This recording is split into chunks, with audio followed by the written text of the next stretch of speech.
If you've made it this far into the story, I'd love to know where you're watching from. It's always wonderful to see how far these tales have traveled across the world. Share your city or country in the comments below. And if you're enjoying these historical romances, kindly subscribe to the channel so you never miss the next story that time almost forgot. England, 1814. The year hung heavy with the weary triumph of a nation that had survived war yet could not quite remember peace. London's air was thick with soot and celebration, its people stirring between jubilation and exhaustion. Beneath the gilded ceilings of Mayfair, where chandeliers burned with the false purity of wealth, the newly titled Alexander Hawthorne, Duke of Wexford, stood before the mirror of his father's study and saw not a victor, but a man wearing another's ghost. His father's portrait, stern, unyielding, glared down from the wall, its gaze pressing the weight of lineage upon his shoulders. A month had passed since the old duke's heart had failed, and yet Alexander still woke at dawn expecting to hear the man's measured tread across the marble floors. But silence was all that greeted him now, and duty, that cruelest of companions, waited in its stead. Duty came in the form of a sealed letter. It had arrived that morning, borne by a liveried messenger and scented faintly of rose oil. The handwriting upon the parchment was fine, the wax seal unbroken, a correspondence arranged by the late Duke himself. Inside lay the reminder of an agreement Alexander had not chosen but could not deny. His betrothal to Lady Eleanor Whitby, the daughter of a viscount whose estate languished beneath the weight of unpaid debts. The match had been conceived years prior, when both families had more fortune than foresight. Now, with the Whitbys all but destitute and the Hawthornes desperate to maintain alliances in a restless parliament, the engagement had become less an act of romance and more a matter of preservation. Alexander read the letter twice. It was written in the soft, perfumed language of courtesy, informing him that Lady Eleanor would be presented formally at a summer gathering in Bath. He was expected to attend, to charm, to fulfill his father's final arrangement with dignity. Yet dignity was a word that felt foreign upon his tongue. He had spent the past decade amid the calculated decorum of Parliament, mastering politics but losing touch with sincerity. Love, to him, was a word used by poets and fools, until now, when its absence began to trouble him like a wound that would not close. That evening, as the last light slipped behind the river, Alexander attended a gathering at the Grosvenor residence, a grand affair where conversation glittered as brightly as the silverware. It was there that he first saw her. Lady Eleanor Whitby stood near the French doors, her gown of pale ivory simple against the riot of colors worn by other women. Her hair, a shade between chestnut and bronze, caught the candlelight like a whisper of fire. Yet it was her stillness that drew him most. She neither postured nor simpered, only listened, her eyes fixed upon the gardens beyond the glass. When someone spoke to her, she smiled politely, but her mind was elsewhere, her expression marked by an unguarded melancholy. He asked about her. The answers came in murmurs, wrapped in society's favorite currency, gossip. Her father's investments had failed. Her mother's health was fragile. Her younger brother, barely 20, was serving in Spain. The family's fortune had thinned to near transparency, and though Lady Eleanor bore it with grace, some whispered that her forthcoming marriage was the last thread saving her house from ruin. Alexander felt the stir of pity, quickly masked by suspicion. He had seen too many noblewomen disguise ambition behind virtue, and he could not, would not, be another man's pawn in a game of desperation. When he was introduced, she curtsied with flawless composure. "Your Grace," she said, her voice measured, the faintest tremor betraying nerves. He bowed, offered some courteous remark, and for a moment their eyes met. There was intelligence there, quiet, watchful intelligence. She was not the simpering opportunist he had expected, nor was she the fragile maiden of rumor. Yet her gaze carried something he could not decipher, as if she bore a secret that refused to rest. They conversed briefly, weather, politics, the recent victory at Toulouse. Her replies were neither bold nor bashful, precise, thoughtful, careful. She did not flirt. She did not flatter. And somehow that restraint unsettled him more than any overt charm could have. When she turned away to greet another guest, Alexander felt the first pulse of curiosity that would, in time, become obsession. That night, he rode back to Wexford Hall under a sky bruised with cloud, his mind circling her image like a hawk around prey. He should have been content. The engagement was advantageous. The woman seemed respectable, modest. Yet something in him bristled. He had inherited a title but not yet learned its worth, and the idea that his bride might marry him not for love, but for survival struck his pride like flint to stone. In the weeks that followed, the gossip worsened. Letters from London friends confirmed the Whitbys' financial ruin. Their creditors were circling. Alexander's steward, ever practical, advised discretion but urged the marriage forward. It would be unwise, he said, to insult an allied family. Alexander smiled thinly, concealing the disquiet that grew with each word. He had no wish to humiliate Lady Eleanor, but neither could he surrender his life to a woman whose affection might be purchased by title alone. And then came the conversation that changed everything. Over brandy one evening, his old friend Captain Jonathan Ellery, a man scarred both in face and spirit by the Peninsular War, spoke bitterly of how society celebrated soldiers in name yet abandoned them in deed. "They come home with medals and no bread," he said, staring into the fire. "Half the gentlemen of England play at heroism while others die for it." Alexander felt the sting of truth. In that instant, a thought, wild and reckless, took root in his mind: to cast aside the mantle of nobility and see the world as others did, to know, truly know, the woman he was meant to marry. It was madness, and yet it felt like clarity. Within a fortnight, plans began in secret. A tailor from a disreputable quarter crafted him a uniform, a worn officer's coat, patched at the shoulder, the brass dulled by age. A false discharge paper was obtained. Through discreet channels. His valet alone was privy to the deception, sworn to silence under threat of dismissal. Alexander would become Captain Andrew Hale, a soldier wounded at Badajoz, discharged and seeking quiet employment near the Whitby estate in Sussex. There, among her tenants and servants, he would observe her unseen, stripped of wealth and rank, to learn whether her heart beat for compassion or for convenience. The morning he left London, the city lay shrouded in mist. His carriage carried no crest, his possessions fit in a single trunk. As the spires of St. Paul's vanished behind him, he felt a strange exhilaration, like a man stepping from the edge of a cliff and trusting the air to hold him. Beneath the coarse wool of his borrowed coat, his pulse quickened, not from fear, but anticipation. Somewhere ahead lay the truth of Lady Eleanor Whitby, and perhaps, though he dared not name it, the truth of himself. By dusk, he reached the rolling fields of Sussex, where spring's green promise softened the scars of winter. Beyond the hedgerows, he glimpsed the towers of Whitby Grange rising through the trees, a grand estate fated by time and misfortune. Smoke curled from its chimneys, light glimmered faintly in the windows, like hope refusing to die. Alexander drew the reins and gazed toward it, the wind cold against his face. He had come to test another's heart, but in that quiet hour, he could not shake the uneasy thought that it was his own heart standing trial. The cottage stood at the edge of the Whitby estate, a modest dwelling framed by elder trees and a narrow brook. To the villagers, the man who took residence there was a former officer, discharged after a leg wound in Spain, a quiet, solitary figure who carried himself with the restraint of one accustomed to discipline. To himself, he was Alexander Hawthorne no longer, but Captain Andrew Hale, a name chosen for its plainness, for the way it disappeared into the air when spoken. The disguise felt both liberating and suffocating. Each morning he rose before dawn, cleaned his borrowed boots, and walked the lane toward the Grange, where he had secured work assisting the head gardener. The tasks were humble, repairing stone borders, tending to the neglected glasshouse, but they filled the hours, and the soil beneath his hands felt oddly honest, as though it did not care for the rank of the man who touched it. It was there, among the early blooms, that he saw Lady Eleanor Whitby again. She came unannounced, without the pomp of servants, her gown simple, her gloves already stained by the earth. The housekeeper trailed behind her with a basket, murmuring something about the tenant's needs, but Eleanor moved with purpose, crouching to inspect the frost-bitten rose bushes.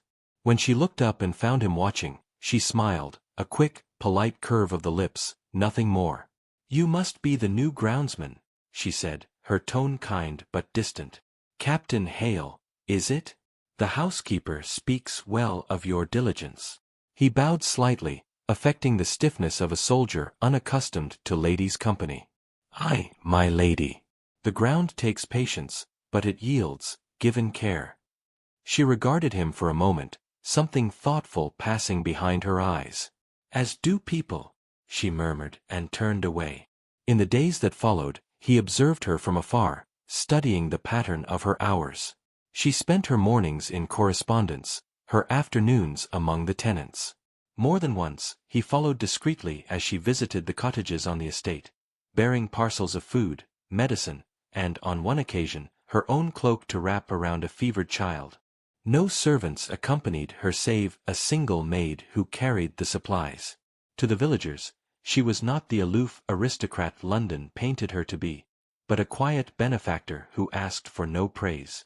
Alexander's suspicion began to erode, replaced by a discomfort he could not name. This woman, who had been portrayed as a schemer, seemed instead a creature of conviction, and of solitude. Their conversations grew by chance. One afternoon, she found him repairing a section of the garden wall. "You work as though you mean to rebuild the world," she said, her voice carrying a trace of humor. He glanced up, shielding his eyes from the sun. "Perhaps it is the only part of the world I can mend, my lady." The words escaped before he could weigh them. She paused, then set down the book she carried. "Were you long in the army?" He nodded. "Long enough to see courage and folly share the same face." Her expression softened. "My brother serves still. I pray daily that courage chooses him." A silence fell, one not of awkwardness, but of understanding. When she left, she thanked him, and he found himself wishing she had not. Weeks passed. The rhythm of his false life settled around him, each lie becoming a thread in the fabric of his days. Yet at night, when the fire dwindled to embers, he would write in his small journal, entries signed not by the Duke of Wexford, but by the soldier he pretended to be. "She gives of herself, as though the world were worth saving," he wrote one evening. "If I am deceived, then God himself conspires in her disguise." His guilt grew with his affection. To learn her truth, he had buried his own, and the weight of that deceit pressed heavier with each glance she gave him. One afternoon, rain drove her unexpectedly into the gardener's shed, where he was mending tools. She entered laughing softly, the sound brighter than the storm outside. "It seems the heavens disapprove of my errands," she said, brushing raindrops from her sleeves. He offered his chair, and she accepted. For a moment they were silent, listening to the rain strike the roof like scattered applause. "You must find this place dull after war," she said at last. "Peace has its own battles," he replied. "One must learn to live quietly, which is not so easy as living bravely." She looked at him then, not as a stranger, but as though she saw something in him she recognized. "I believe you understand more of courage than most men who boast of it," she said softly. The remark, gentle as it was, cut through his composure. He turned away, feigning to inspect the tools, afraid she might read the truth in his face. It was not long after that the household prepared for the midsummer ball, a modest affair compared to London's grandeur, but important enough for the Whitbys, whose fortunes depended on appearances. Alexander heard the servants whisper that the Duke of Wexford was expected to attend soon to confirm the engagement. The irony of the rumor twisted like a knife. Eleanor, however, seemed restless. He caught glimpses of her walking alone in the gardens at dusk, her expression grave, her thoughts turned inward. When they spoke, there was a new distance in her tone, as though she were weighing something unseen. The night before the ball, she came to the garden terrace where he worked late trimming the ivy. The moonlight silvered her features, making her look almost ethereal. "Captain Hale," she said quietly, "I owe you thanks. You have listened when I needed silence and spoken when I needed truth. I cannot repay such kindness, but I would entrust you with a task." From the folds of her gown she drew a sealed envelope, its wax unmarked. "This letter must reach the Duke of Wexford tomorrow. It is of a personal nature." He took it, his fingers trembling slightly. "May I ask its purpose, my lady?" She hesitated, her gaze steady. "It contains my heart, I suppose, what I could not say to a man I have never met. I do not love him, yet I am bound to marry him. I thought it right he should know." Her words struck him motionless. "And if he is worthy?" he managed to ask. "Then perhaps he will understand," she said, her voice softening. "Perhaps he will release me. Or forgive me." When she turned to leave, he called after her, the question torn from him unbidden. "And if the man you love is not free to ask for you?" She stopped, the night air holding its breath. "Then I shall love him in silence," she replied. "For love that demands nothing is the only kind that lasts." She vanished into the shadows, leaving him alone with the letter, a letter addressed to himself, condemning the lie that bound them. He walked back to the cottage beneath a sky swollen with stars. The seal glowed faintly in the lantern light, fragile and absolute. Inside, the fire had burned low, and the silence pressed close around him. He placed the letter upon the table, staring at it as though it might speak. To open it would be to shatter the illusion he had built. To deliver it, to live forever beneath the weight of her unwitting honesty. At last he sat, head in hands, and whispered to the darkness, "God forgive me, for I have become the villain in the story I meant to write." Outside, the wind stirred through the fields, carrying with it the scent of rain and roses, and the faint echo of a woman's voice he no longer deserved to hear. The morning of the Whitby ball dawned beneath a veil of mist, soft and uncertain, as though the world itself hesitated to reveal what it knew was coming. Within the great house, servants moved with the careful urgency of an army preparing for battle. Silver polished, candles trimmed, the scent of beeswax and lavender thick in the halls. In her chamber, Lady Eleanor Whitby stood before the mirror, her reflection pale against the shimmer of silk. The gown she wore was the last remnant of her family's former prosperity, a garment reworked from her mother's wedding dress. She fastened the pearls at her throat with unsteady hands, her eyes betraying the turmoil her composure concealed. Today she would meet the Duke of Wexford, the man whose name was both promise and prison. And somewhere, out in the village, there was another man, a wounded soldier with kind eyes, whom her heart could not forget. At that same hour, the Duke dressed in silence in his rented room. The uniform of Captain Hale lay folded neatly upon the chair, its buttons dulled by use, the disguise now nothing but fabric and shame. Across the table, the letter she had entrusted to him rested where he had left it. He had not broken the seal. To do so would be to rob her of her dignity, to steal the one act of truth she had offered in a world built on illusion. Yet delivering it, as promised, meant facing her under the weight of his deceit. He poured a measure of brandy and drank without tasting it. The decision could no longer be postponed. He was the Duke again, whether he liked it or not, and the time for hiding had ended. By noon, carriages rolled through the gates of Whitby Grange, bringing with them a tide of polished boots and bright laughter. The estate, so long shrouded in quiet decay, seemed reborn under the glow of lanterns and the hum of music drifting from the ballroom. When Alexander entered, dressed in the black and silver of his station, the room turned subtly toward him. Conversations paused, the air shifted. It was the first public appearance of the new Duke since his father's death, and curiosity sharpened every glance. But his eyes found only one figure, Eleanor, standing at the far end of the room, her poise fragile, her beauty more tragic than triumphant. She did not yet know that the man she awaited was already before her.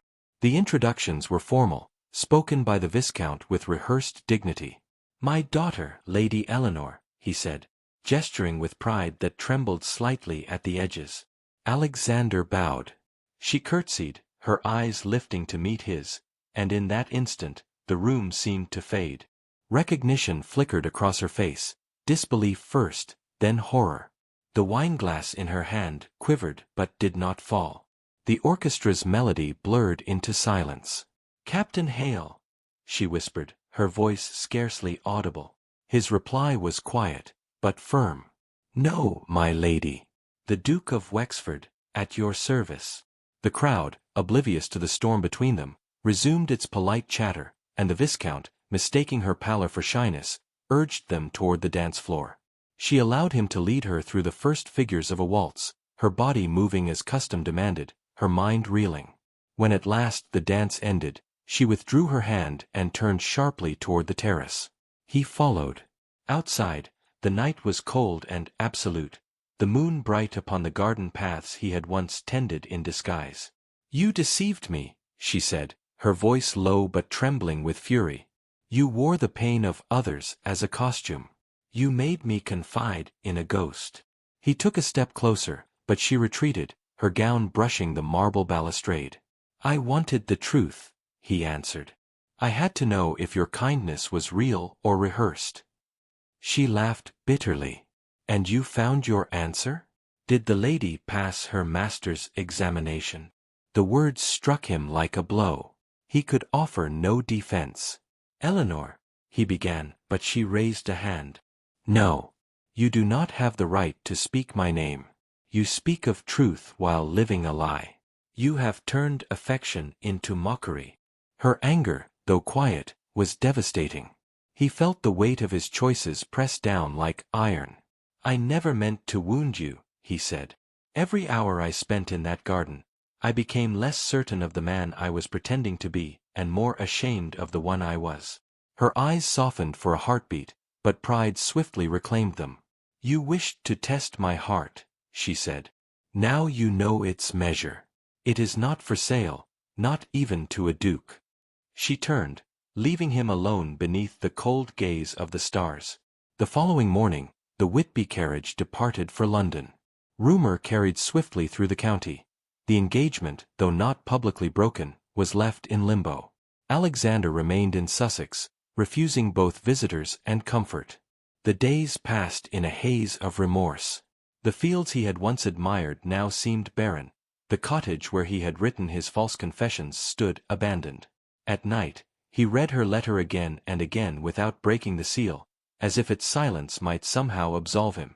Weeks later, word reached him that Lady Eleanor had taken residence with her ailing mother in town, and continued her work among the war widows, her charity gaining quiet notice among the gentry. That knowledge, though meant to console him, deepened his regret. He had sought to expose falsehood and instead uncovered grace. The realization did not bring peace, it demanded action. In late autumn, London awoke to the tolling of bells. A memorial service was held at St. Paul's Cathedral for those who had fallen in the war. The nave was crowded with uniforms and mourning veils, the air thick with incense and grief. Eleanor stood among the congregation, her gloved hands clasped around a single white rose. When the final hymn began, she lifted her eyes, and there he was, standing a few rows behind her, no longer disguised, no longer proud, but utterly bare in expression. After the service, she tried to leave unnoticed, but his voice halted her near the steps. "My lady," he said softly, "I would beg a moment, though I have no right to ask it." She turned, weary but unafraid. "Why are you here, Your Grace?" He hesitated, the words almost breaking as they formed. "Because you were right. I mistook pride for prudence, suspicion for wisdom. I wore humility like armor and called it virtue. You showed me what courage truly is." He reached into his coat and drew out the letter, still sealed, untouched by time. "This has not been opened. It belongs to you, as it always did." She looked at the envelope, then at him. "You kept it all this while?" "It reminded me," he said, "that love cannot be proven by deceit, nor tested without ruin." For a long moment, neither spoke. Then, slowly, she extended her hand. "Perhaps," she said, "truth, once broken, can be rebuilt, like a garden after frost." He bowed his head. "If you will permit me, I would spend the rest of my life tending it." The wind swept through the cathedral square, scattering leaves like whispered blessings. She did not answer at once, but her eyes, clear, steady, unguarded, held his with something not yet forgiveness, but the beginning of it. Later that evening, as the city lamps flickered to life and the sound of carriages faded into twilight, Alexander stood alone by the river. The current caught the last of the daylight, carrying it toward the sea. He thought of her words, of gardens and frost, of wounds that healed not by forgetting but by care. Behind him, footsteps approached. When he turned, Eleanor was there, her cloak drawn close, her expression soft but resolute. "You once said the ground yields to patience," she murmured. "Perhaps hearts do as well." He did not speak. Words would have been too fragile for what passed between them. Instead, he offered his hand, and she took it. Together they watched the river darken, its surface shimmering with the faint reflection of the first stars. Somewhere beyond the city, the bells of St. Paul's began again, not morning now, but ringing as if to welcome the night, and perhaps, a quieter kind of beginning.